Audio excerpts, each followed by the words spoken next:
अस्सलाम वालेकुम स्टूडेंट्स, आइए केमिस्ट्री एकेडमी में वेलकम। स्टूडेंट्स, आज जो हम टॉपिक स्टडी करेंगे वो है रॉल्स लॉ। तो चलिए इसे स्टार्ट करते हैं। स्टूडेंट्स, रॉल्स लॉ को एक्सप्लेन करने के लिए इसकी 3 मेजर डेफिनेशंस हैं जिनको हम स्टडी करेंगे और उसी बेस पे हम इसकी फ़र्दर एप्लीकेशन भी अपने नेक्स्ट लेक्चर्स में डिस्कस करेंगे। तो चलिए हम इसकी डेफिनेशन को पहले एक्सप्लेन करते हैं। तो फर्स्ट जो हमारे पास इसकी डेफिनेशन है कुछ इस तरह से हम लिखेंगे। Definition number 1,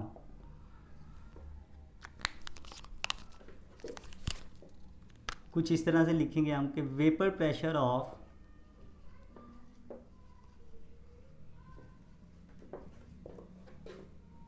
solvent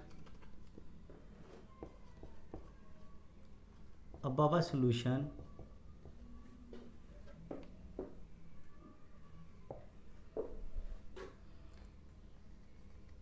is equal to the product of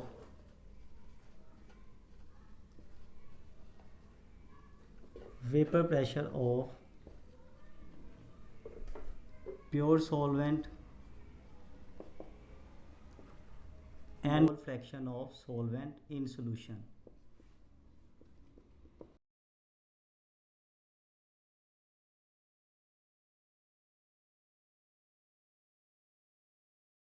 students, अगर मैथमेटिकली इस डेफिनेशन को हम लिखना चाहें तो कुछ इस तरह से लिखेंगे P that is equal to P naught x1।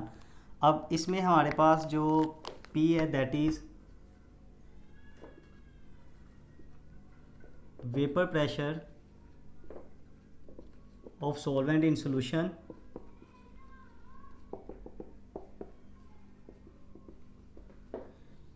P naught यहाँ पे है वेपर प्रेशर ऑफ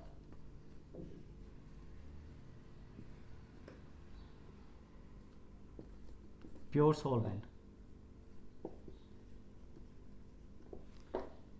और x1 यहाँ पे हमारे पास है मोल फ्रैक्शन ऑफ सॉल्वेंट।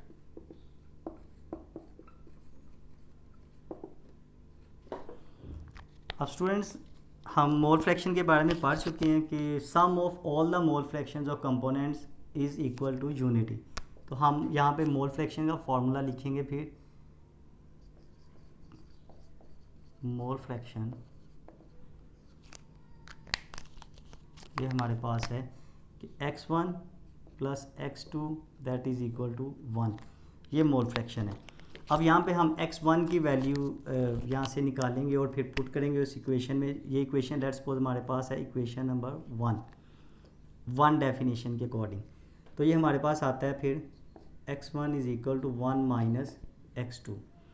तो ये x1 की वैल्यू हम इक्वेशन 1 में पुट करते हैं। हम लिख देते हैं यहाँ पे by putting the value of x1 in equation 1।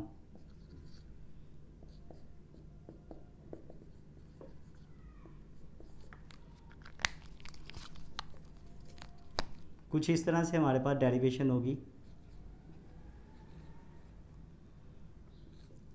x1 की जगह इसकी वैल्यू हम 1 माइनस x2 पुट करेंगे। सिंप्लीफाई इसे हम करें, फर्दर इसे हम सिंप्लीफाई करें तो हमारे पास कुछ इस तरह से रिलेशन बनेगा P naught minus P that is equal to P naught x2।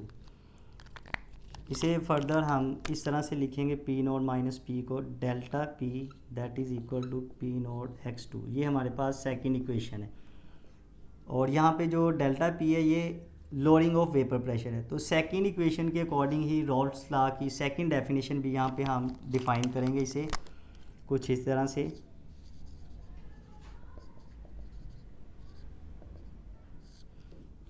The lowering of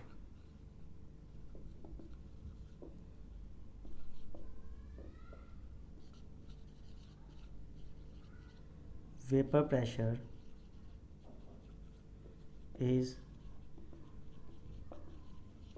directly proportional to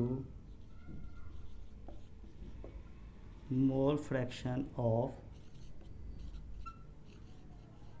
solute।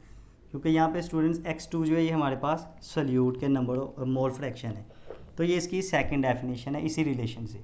अब फर्दर हम इसी इक्वेशन को, जो सेकंड इक्वेशन है, हम सिंप्लीफाई अगर करें कुछ इस तरह से, तो ये हमारे पास आता है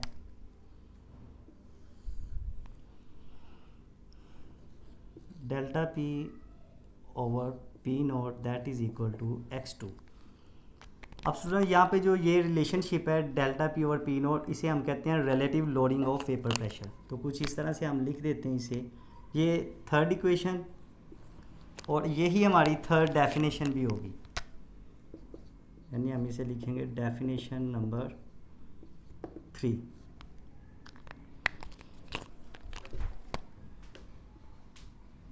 the relative loading of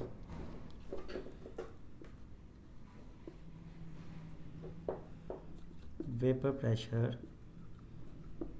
is equal to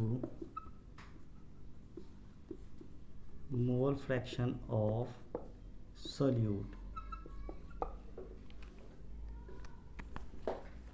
अब स्टूडेंट्स यहाँ पे जो relative lowering of vapour pressure है वो किन फैक्टर्स के ऊपर डिपेंड करती है, उसको भी हम यहाँ पे लिख लेते हैं। तो हम लिखेंगे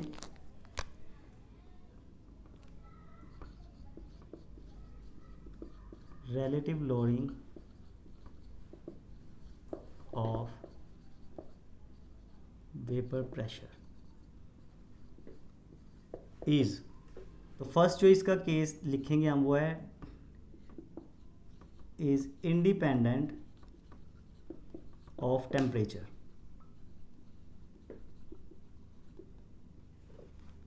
सेकंड जो इसका केस हम लिखेंगे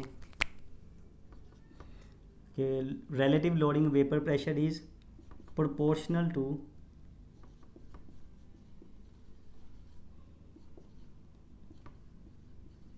कंसंट्रेशन ऑफ सोल्यूट। और थर्ड केस पे हम लिखते हैं इसका कि relative lowering of vapour pressure is constant when equimolar concentration of different solutes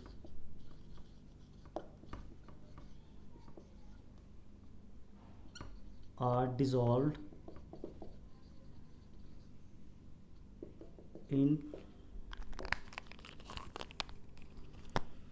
same mass of same solvent।